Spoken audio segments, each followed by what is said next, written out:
To be able to see some additional features that you can get on Zoom, you'll need to head online.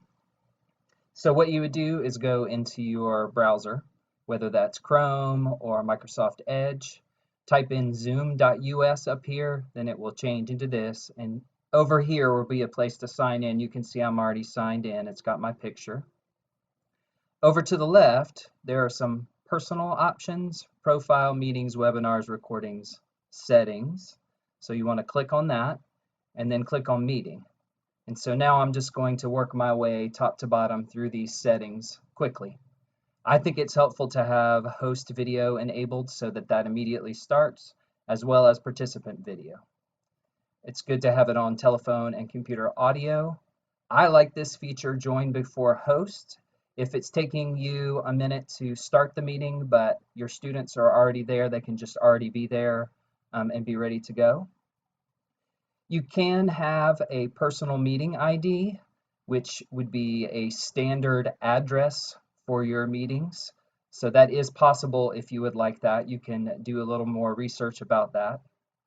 I'm going to skip a few of these down here. Require a password when scheduling new meetings. For security's sake, I think it's helpful to have a password every time. Require a password for instant meetings. You can have that as well. But to make it simpler for people who are connecting with you, if they receive the invite link for one-click join, and this is enabled, then they won't also have to put in a password. It's just embedded within the invitation.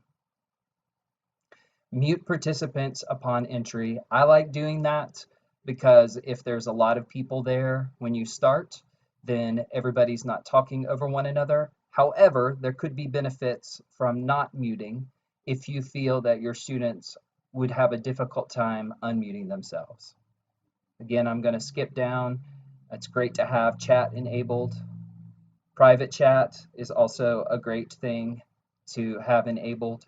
Many of these settings are already enabled. You could just double check to make sure. File transfer, that is a super helpful thing. You can actually upload a file into Zoom, and then the participants can download it directly from Zoom.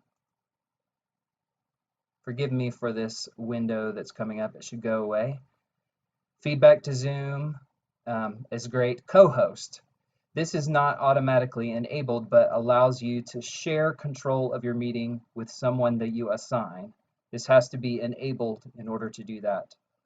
Polls can be fun. You can do polls in there. Always show the meeting control toolbar. I think this is an excellent idea. Definitely enable this so that you don't have to continually move your mouse to be able to see the controls at the bottom of your screen. Screen sharing, you want to be able to screen share. I think it's good to have all participants to be able to share, but the host is the only one who can initiate sharing if someone else is already sharing. Annotation, being able to write on your screen is helpful. Whiteboard, that's great to have that. Remote control, this is a fantastic feature. So if you're working on a Mac laptop or a laptop, Microsoft laptop or desktop computer, if you enable this, then you have a feature so that students can actually control what's going on your screen if you let them. So if you want them to interact with something that's on your screen, on your computer, then you can enable remote control, and that will help with that feature. Allow participants to rename themselves. Go ahead and enable that.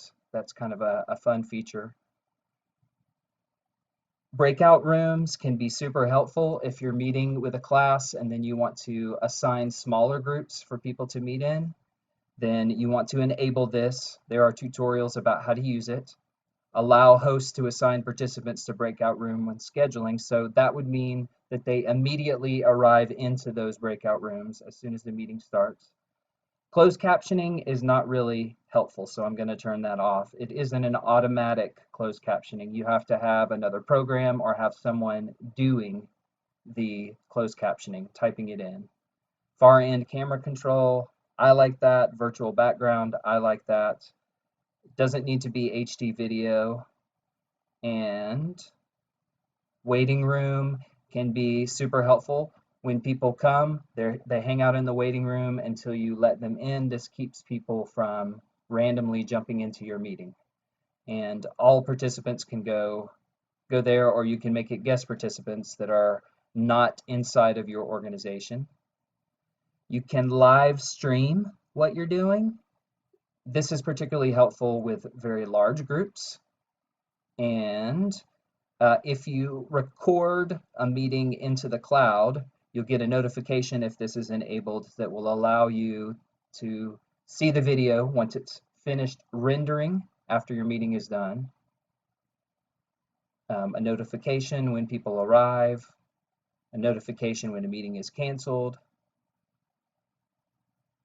And I believe that that's all the features here that would be helpful. So that's just a quick overview, and you can certainly get tutorials to help with any of them.